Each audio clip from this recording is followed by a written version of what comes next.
Chers amis, bonjour. Nous allons aborder aujourd'hui une émission concernant l'étude du personnage d'Abraham.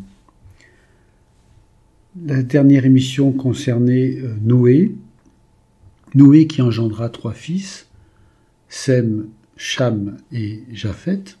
Et Abraham donc sera un descendant de Sem, qui donnera donc le peuple sémite. Dans Genèse 11, il est dit que le père d'Abraham, Térar, prit son fils Abraham, Lot, son petit-fils, ainsi que Sarai, sa belle-fille, c'est-à-dire l'épouse, la femme d'Abraham, et ils sortirent ensemble de Ur, en Chaldée, pour aller vers le pays de Canaan. Ils s'installent à Charan. Puis Térar va mourir à Charan. Et voilà que débute Genèse chapitre 12, la véritable histoire d'Abraham. Donc au chapitre 12 de la Genèse, l'Éternel dit à Abraham, « Va-t'en de ton pays, de ta patrie, de la maison de ton père, dans le pays que je te montrerai. Je ferai de toi une grande nation, et je te bénirai. Je rendrai ton nom grand, et tu seras une source de bénédiction. » C'est intéressant de voir que Abraham, puisque nous étudions les racines hébraïques, Abraham, ça veut dire le père élevé. Et l'Éternel dit, « Je rendrai ton nom grand. » L'histoire d'Abraham, c'est l'histoire d'un cheminement, du chemin d'un pèlerin sur cette terre. C'est aussi un chemin spirituel. Il est dit que Abraham est le père des croyants. Il y a donc un enseignement sur ce cheminement qui concerne les croyants. Donc, Abraham a quitté Ur en Chaldée. C'était un lieu très moderne pour son temps, mais un lieu éphémère face à la vocation divine. Il part donc vers Canaan en nomade. Voilà que, dans son cheminement vers Canaan, il va se retrouver aux chênes de Morée, vers Sichem, et là Dieu va se révéler à lui. Il est dit dans Genèse 12, 7, « L'Éternel apparut à Abraham et dit, « C'est à ta postérité que je destine ce pays. » Il bâtit en ce lieu un autel au Dieu qui lui était apparu. Dans Genèse 12, verset 7. Il y a là une promesse de possession du pays pour ses descendants. Une promesse même pas pour lui spécifiquement, puisqu'il est dit précisé pour ses descendants. Abraham, pèlerin sur cette terre, peu importe pour lui, Dieu est sa récompense. Voilà qu'il se retrouve donc à Sichem. Regardons le mot Sichem en hébreu. Sichem veut dire épaule, l'épaule. En hébreu, c'est Shechem, et ça symbolise la force. Alors il y a un autre sens à ce mot, c'est celui de se lever de bon matin, à l'aurore. On peut l'interpréter, Shechem, donc Sichem, l'épaule, la force, c'est un shin, un kaf et un mem.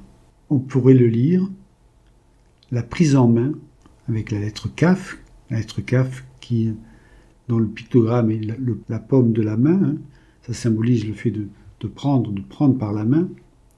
C'est une lettre de réceptivité. La prise en main, donc le kaf, prise en main de Shem, Shin et Mem, la prise en main du nom, Shem, qui est le nom. C'est-à-dire, Hachem, c'est Dieu, le nom, en hébreu. Donc, Sichem est un lieu de puissance de vie, un lieu de force, de puissance de vie. C'est la première étape de ce parcours en Canaan.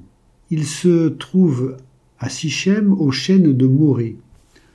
Morée, en hébreu, Mem, Vav, Resh et E, c'est l'enseignant. Donc, ça correspond à une connaissance. Aux chênes de Morée à Sichem, c'est une connaissance issue de la puissance de Dieu. C'est très intéressant. La connaissance biblique, la connaissance en Dieu n'est pas une connaissance intellectuelle, c'est une connaissance expérimentale.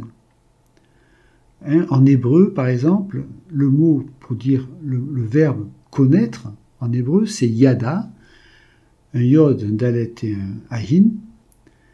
Et yada, qui veut dire donc savoir, connaître, c'est un yad qui correspond à la main, le yod, la main, avec un haïn, un œil. Donc yada, c'est la main et l'œil, et cela nous parle d'une connaissance qui est expérimentale. Le voir, le toucher, c'est expérimental. C'est quelque chose qui est de l'ordre de l'expérience. Donc la nécessité de ne pas recevoir un enseignement doctrinal, mais d'être avant tout comblé et d'acquérir la puissance de vie. La différence est énorme. Le premier enseignement est affaire de doctrine, le deuxième est affaire de vie. Donc le Seigneur nous donne une puissance et une connaissance intérieure. Nous sommes appelés à y obéir, car obéir à cette connaissance intérieure, c'est une source de vie, une source de croissance, d'accomplissement. Ce n'est pas la même chose que la soumission. L'obéissance, c'est d'accepter et de recevoir quelque chose qui nous est révélé intérieurement.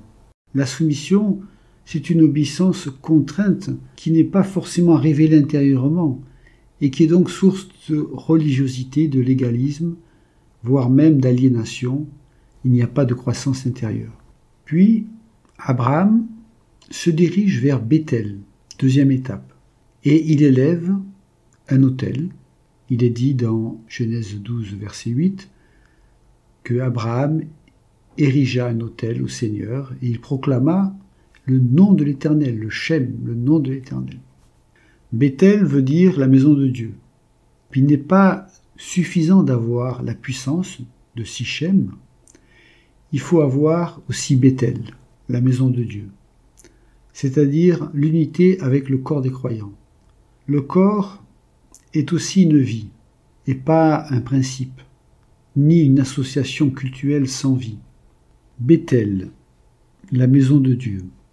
Je rappelle, Baït, la maison, le pictogramme de la seconde lettre de l'alphabet, le Bet, représente une maison.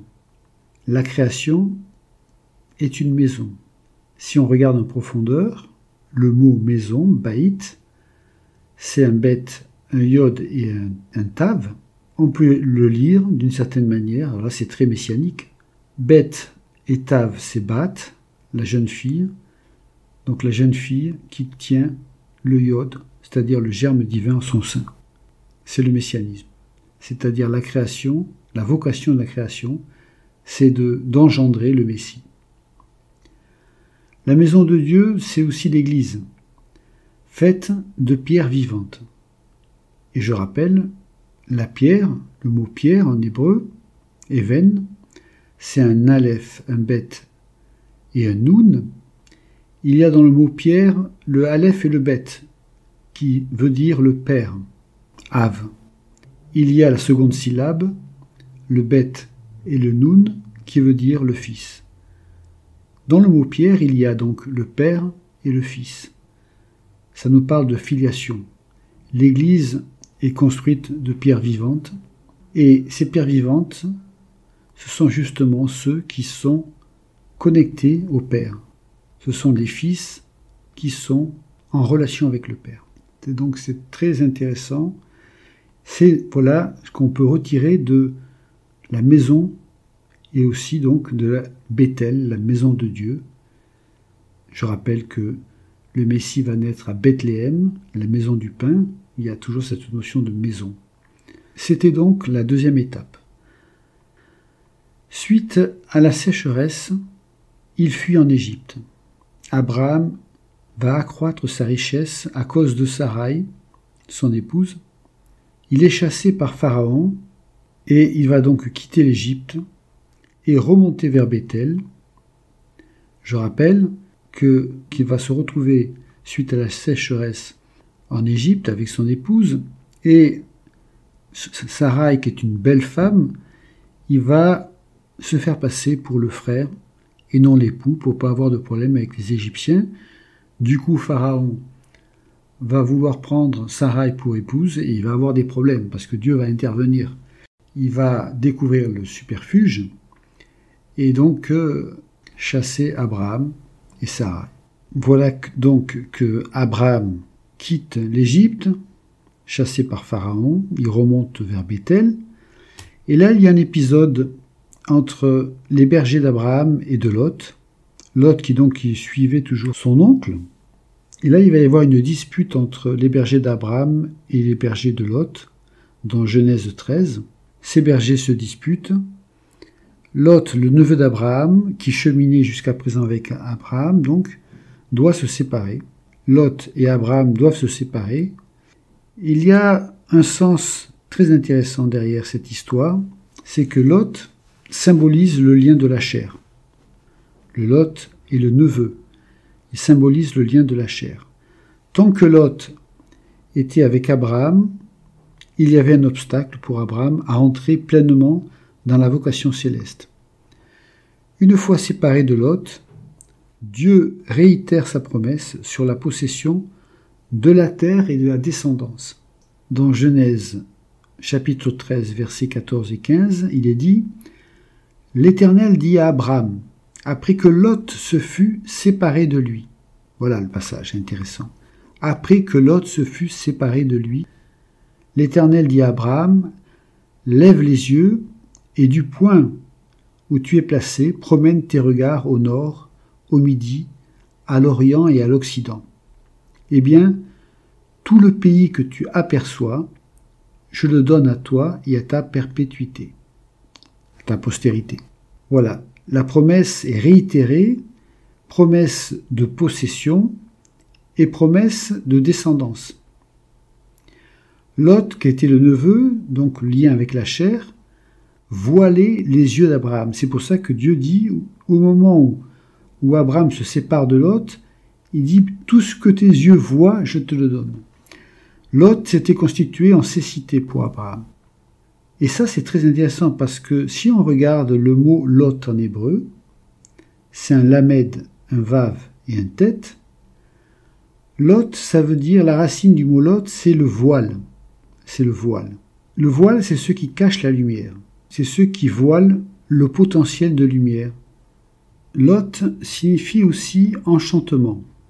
Cela donnera en français le loto, la loterie, jeu de hasard, l'enchantement. Partant de là, Abraham chemine vers Hébron, la troisième étape, dans les plaines de Mamré. Il bâtit un autel, là aussi. Hébron, Hébron en hébreu, nous parle de communion, de sociabilité, d'amitié, de fraternité.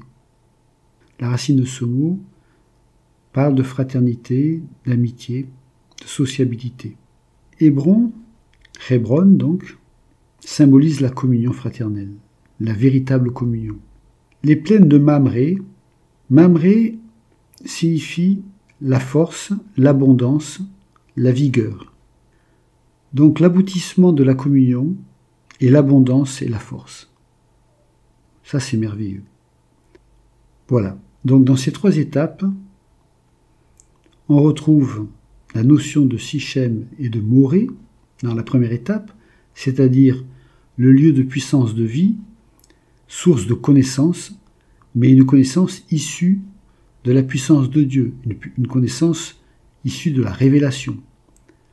Ensuite, il y a Béthel, la maison de Dieu, qui nous parle donc de l'unité des croyants. Et ensuite, il y a Hébron, qui nous parle de communion, d'abondance, de force, de vigueur. L'aboutissement de la communion est l'abondance et la force. À partir de Genèse 15, ressurgit le problème de la descendance, du fils qui tarde à venir. Effectivement, dans Genèse 15, versets 1 et 2, il est écrit « Après ces événements, la parole de l'Éternel fut adressée à Abraham dans une vision.